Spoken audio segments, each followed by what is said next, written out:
For centuries, humanity has built myths to explain what it didn't understand, and few topics are surrounded by more confusion, silence, and misinformation than the idea of virginity. It's a word that has shaped reputations, controlled behaviors, and even defined the worth of people, especially women, in societies across the world. But here's the truth: virginity is not a biological fact.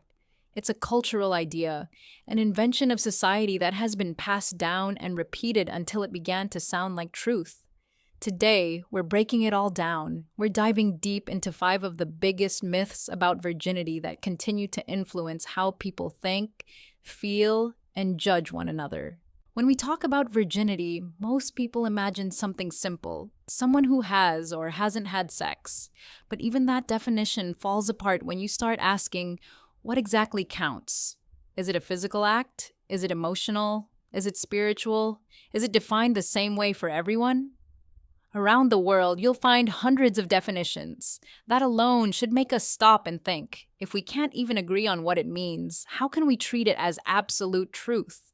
Let's begin with the first myth, the one that started it all. The idea that virginity is something physical, something you can lose, something you can prove. Many cultures have taught that virginity is linked to a small membrane in the female body called the hymen. For centuries, people have believed that if this tissue is intact, a person is pure, and if it's not, they are not.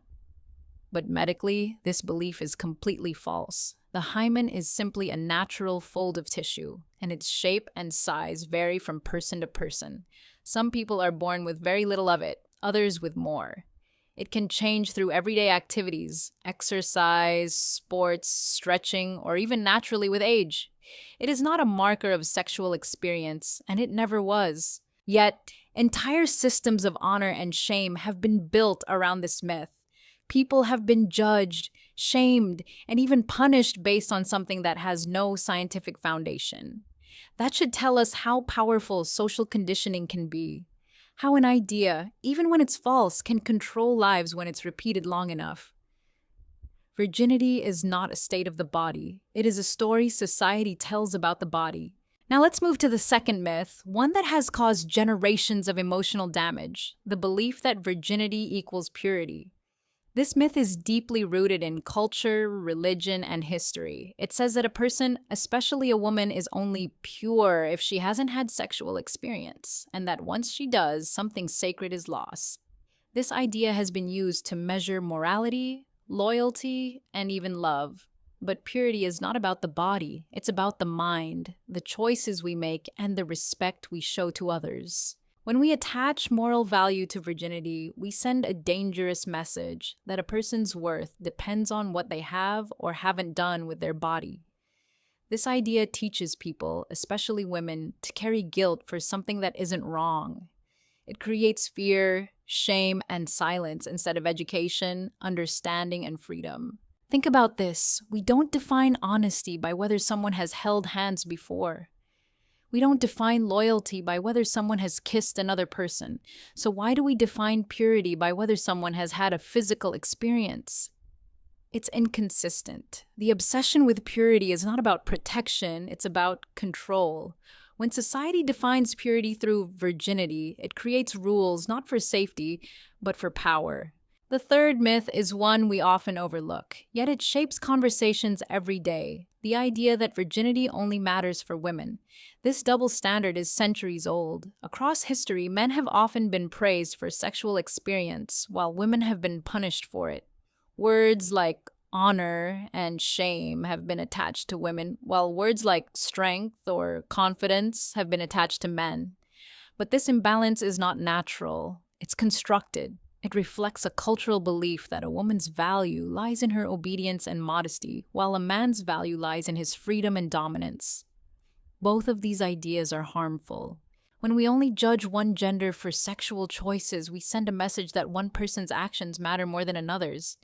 We teach people to see women as property and men as exceptions, but sexuality doesn't belong to any one gender. It belongs to every human being equally. The truth is, the double standard around virginity has never been about morality. It's been about social control.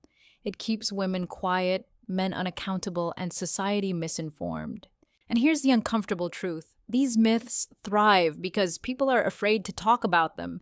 Silence keeps falsehoods alive. The less we educate, the more the myths grow. When parents avoid the topic, when schools skip the lessons, when media only tells half the story, young people are left to learn from rumors and shame. And that's where confusion begins. Education doesn't corrupt, it liberates. When people understand their own bodies and choices, they make better decisions, not worse ones. Knowledge builds responsibility, not recklessness. But when we wrap normal human development in secrecy and guilt, we raise generations that fear their own nature instead of understanding it. Let's be honest, most people were never really taught what virginity means. They were taught what to fear about it. Fear of judgment, fear of rejection, fear of being labeled. And that fear doesn't just affect personal choices, it shapes entire lives. It influences who people marry, how they see themselves, and how they judge others. It even affects healthcare as people hesitate to speak openly with doctors or educators out of embarrassment. The irony is that the word virginity has no universal definition. Different religions, cultures, and time periods have defined it differently. In some places, it refers to physical experience, in others, to emotional intimacy. In some cultures, it's tied to marriage, in others, to moral standing. This inconsistency shows that virginity is not a natural law. It's a cultural idea that changes with time and geography. When something changes from one society to another, it's not science, it's tradition. And traditions, while important, should never replace truth. The problem begins when tradition is treated as biology. That's when myths become dangerous. Now, think about how many lives have been shaped by this misunderstanding. Young people taught to feel ashamed, parents forced to prove honor, individuals hiding their truth because of outdated beliefs. Virginity has been used as a tool of control more than a concept of education. And what's worse, many still believe these myths without ever questioning them. If virginity were truly about morality, it would apply equally to everyone, but it doesn't. That inconsistency reveals its real purpose. Not to protect, but to control. It's about defining acceptable behavior according to social expectations, not biological truths. Let's take a moment to think critically. What does it even mean to lose virginity? The language itself is misleading. To lose something implies that something is gone, that you've lost value, lost worth, lost something that cannot be regained. But nothing is lost. People remain who they are. Their emotions, intellect, and spirit don't disappear because of a physical experience. This kind of language shapes perception. It teaches people to see themselves through guilt rather than understanding. The term losing virginity itself reflects how society frames sexuality as something that happens to someone, not with someone. That's why education must change the language we use, because words have power. When you control language, you control belief. And when you change language, you begin to change culture. Virginity is not an object, not a test, not a proof of character. It's a social label, created, repeated, and enforced through expectation. Once you see it for what it truly is, a concept, not a condition, you begin to understand how much freedom has been hidden behind silence, breaking down the deep-rooted misconceptions that have turned a personal and natural part of human life into a topic of control, silence, and judgment. The fourth myth is one of the most dangerous and dehumanizing, the belief that virginity can be tested or proven. For centuries, in many cultures, so-called tests have been used to determine if a person, most often a woman, is pure. But here's the truth. There is no medical, scientific, or biological way to prove virginity. No test, no examination, no physical sign can accurately determine whether someone has had sexual experience. These so-called tests are not only unreliable, they are a violation of human dignity. International health organizations, including the World Health Organization, have made it clear that such tests are unethical, harmful, and should never be practiced. They cause psychological trauma, humiliation, and often reinforce discrimination. Yet, in some communities, the belief persists. Why? Because myths die hard when they are backed by fear and tradition. When we believe virginity can be tested, We are essentially saying that a person's worth can be measured by their body. We turn human beings into objects of examination, and that's not science. That's control disguised as morality. It teaches people to live in fear of being exposed instead of being encouraged to understand themselves. It's time to recognize that the concept of testing for virginity is not only inaccurate, it's unethical. It has nothing to do with biology and everything to do with cultural policing. It enforces shame where there should be none. It strips away privacy and replaces respect with suspicion. Now, let's address the fifth and final myth, perhaps the one most quietly believed yet most deeply felt, the idea that losing virginity changes who you are. Society often treats virginity as a dividing line, before and after, as if a person crosses an invisible boundary and becomes someone different. But that's not how human development works. A physical experience doesn't erase identity. It doesn't erase dreams, character, intelligence, or humanity. It's simply one part of life, an act that, like all experiences, carries meaning only through personal understanding and emotional maturity. The belief that virginity changes someone's essence is rooted in emotional conditioning, not biology.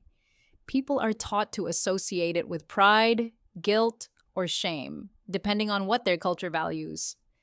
But the truth is, a person's worth is constant. It doesn't rise or fall based on what they have done or not done. Think about it. No one becomes less intelligent after their first romantic relationship. No one loses kindness, creativity, or strength. Those qualities are who you are. They are not connected to a single experience. When society teaches otherwise, it traps people in guilt and confusion. It replaces education with fear and replaces growth with silence. What truly changes a person is not an act, it's understanding, awareness, emotional connection, respect for oneself and others. Those are the things that create maturity, not the myths we build around the human body. It's important to realize that many of these myths survive because they serve social purposes. For centuries, controlling sexuality has been a way to control society, especially women. By defining purity, culture defined power. By defining shame, culture defined silence. When we understand this, we begin to see that these myths were never about truth. They were about structure. They helped maintain social order, but at the cost of honesty and freedom. In some cultures, virginity has been tied to family honor. A person's private life is treated as a reflection of their entire family's reputation. But that's unfair and unrealistic. Personal choices are not public trophies. When family honor depends on something as private as virginity, it invites control, judgment, and fear. It turns personal life into public property, and that has lasting consequences, especially for young people. Young women in particular have been raised to believe that their bodies carry the weight of family pride. This pressure can lead to anxiety, guilt, and even self-hate. It discourages open conversation about consent, safety, and respect, the very things that could protect them. Instead, they are taught silence, and silence never leads to understanding. In truth, open and factual conversations about sexuality are what creates safer societies. Education prevents mistakes. Ignorance creates them. When people are informed about their bodies and emotions, they make decisions based on understanding, not fear. That's why breaking these myths is not just about correcting facts, it's about saving lives from shame and misinformation. Another crucial point to understand is how the media, over time, has reinforced these myths. Movies, songs, and stories have often romanticized virginity as something sacred to be lost, something mysterious, something defining. But reality is far simpler. Human experiences don't fit into dramatic scripts. They're complex, emotional, and personal. The problem is, when media exaggerates, people start to shape their expectations around fiction instead of truth. And when reality doesn't match that fiction, confusion begins. That's why we need honest media that educates, not manipulates, that informs, not shames. We need schools that teach biology and consent together, not separately. We need parents who can talk about these topics with maturity, not embarrassment. And we need young people who are curious enough to seek truth instead of rumors. Here's another uncomfortable fact. The myths around virginity don't just hurt women, they hurt men too. Men are taught that their value lies in experience, that their masculinity depends on performance, not respect. This creates pressure, competition, and emotional disconnection. It teaches boys to chase validation rather than understanding. So while women are shamed for being impure, men are pressured to prove themselves through conquest. Both are forms of control. Both are false. True education teaches that sexuality is not about validation, it's about responsibility. It's about understanding your body, your emotions, and your choices. When people are free from myths, they make decisions that reflect respect, not rebellion. We must understand that virginity is a concept that has been weaponized against both genders in different ways.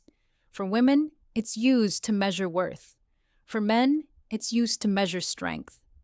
In both cases, it limits growth, understanding, and emotional intelligence. It prevents honest conversations, and it replaces equality with expectation. The truth about virginity is simple. It is not a biological state, not a moral ranking, not a test, and not an identity.